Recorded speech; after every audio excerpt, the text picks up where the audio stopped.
Hello, it's me, Kate, of Extreme View Internationally. I'm a linguist, expert in cultural intelligence, polyglot, founder of Multilingual, leader of Lingua Plus. Oh, as a multilingual, multicultural person, often I hear that some people who are starting learning languages, or perhaps are raising multilingual children, get a little bit worried how they can did switch between languages, and what if they start mixing up everything? What happens? And how I personally, as a multilingual person, can say separate all the languages, not mix them up.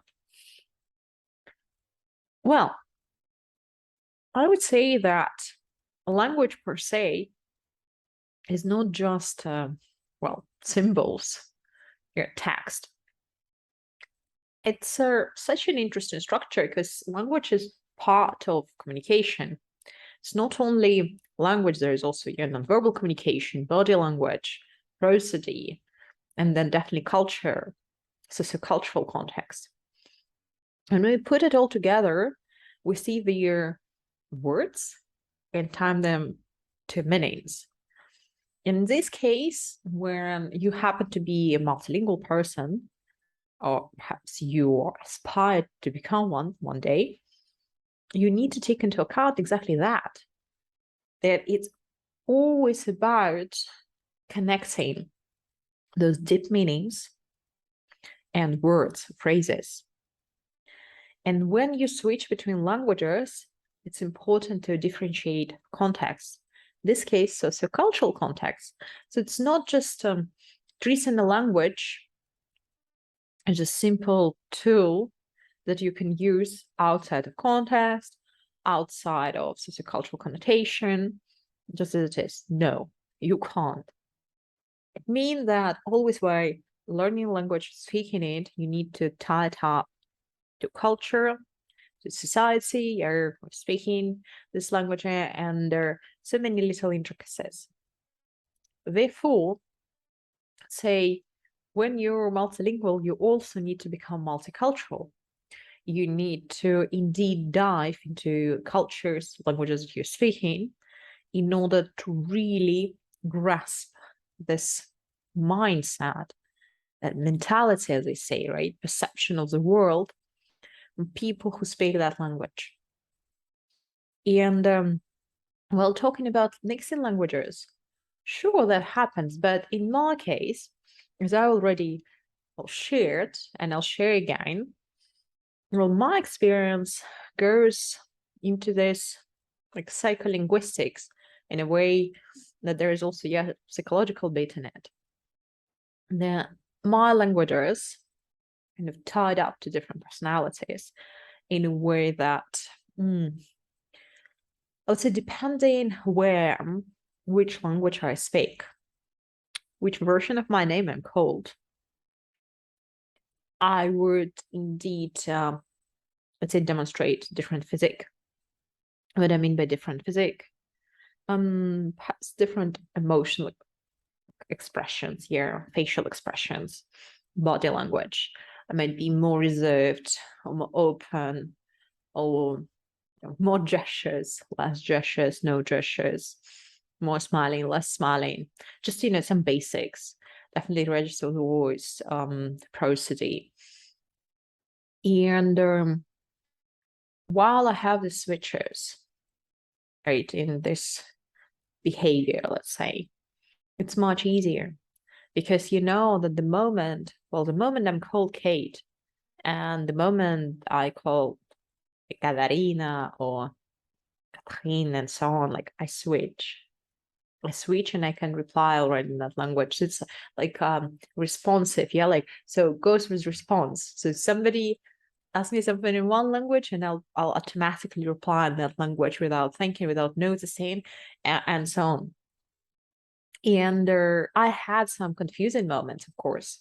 Had many situations, like at conferences, where a conference would take place in one place, like, I don't know, let's say one of cases like in Italy, and the presentation I would be given would be in English, like international audience. And then something would happen on stage and I would have to talk to technicians in Italian and then quickly switch back to my presentation without noticing that I would carry on in Italian talking about, well, my subject.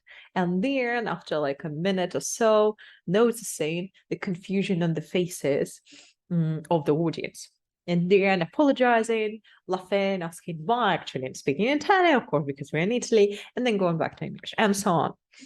I've had many such situations, but I believe it's fine. Again, it depends on the environment. It's like how deep you go. And the same, for instance, I noticed while I start talking to some people, especially when I get to know some people, like from the first encounter and then progressively like becoming friends, like colleagues, working together a lot. I feel that I kind of even anchor like psychologically like a certain language to a certain person, or maybe a couple of languages, so I would know that this person understands that. And it would be as well natural just to turn to that person and start talking a certain language. I don't know whether you have something similar, and again it helps. Another point that I was describing, apart from language rigor and personalities, right? It's about this visualization, how you could literally imagine some sort of boxes or maybe drawers where you put all these language structures, different languages, different structures, so that you don't mix them.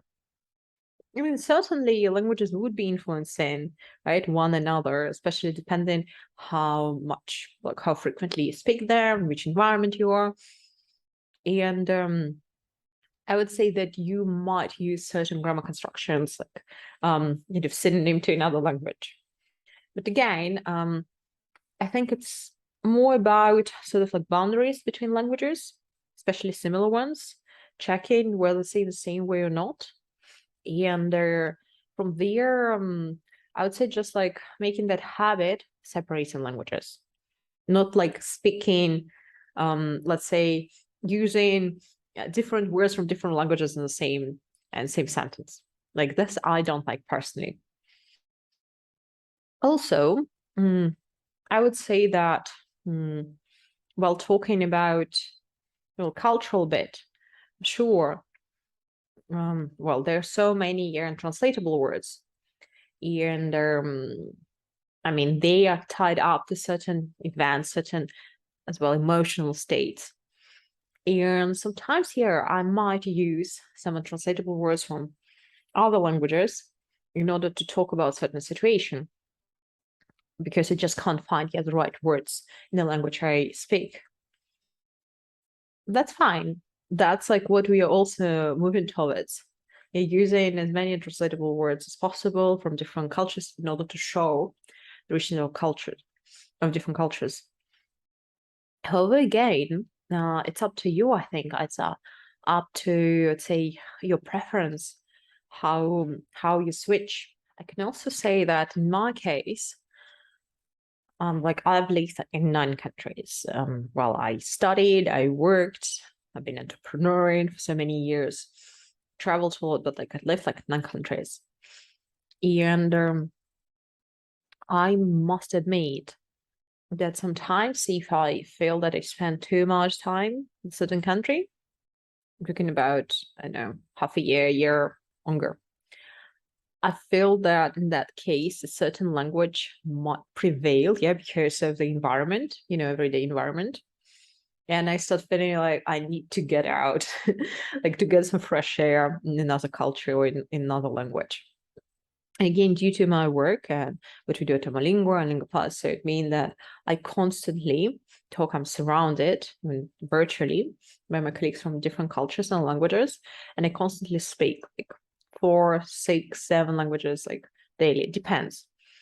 And this helps in a way like to switch between cultures, codes, personalities. But that's the trick. So if you feel that you're getting tired of, let's say, a certain environment, cultural language, just check. Maybe you just stay there for a little bit too much for some time. Yeah, and you can always go and do digital nomading, perhaps go out on conference, holiday, whatever there, and switch the language and see what happens. Because, well, I believe that there is also connection between emotions and languages, but we will talk about it on the videos. Or maybe you watched it already.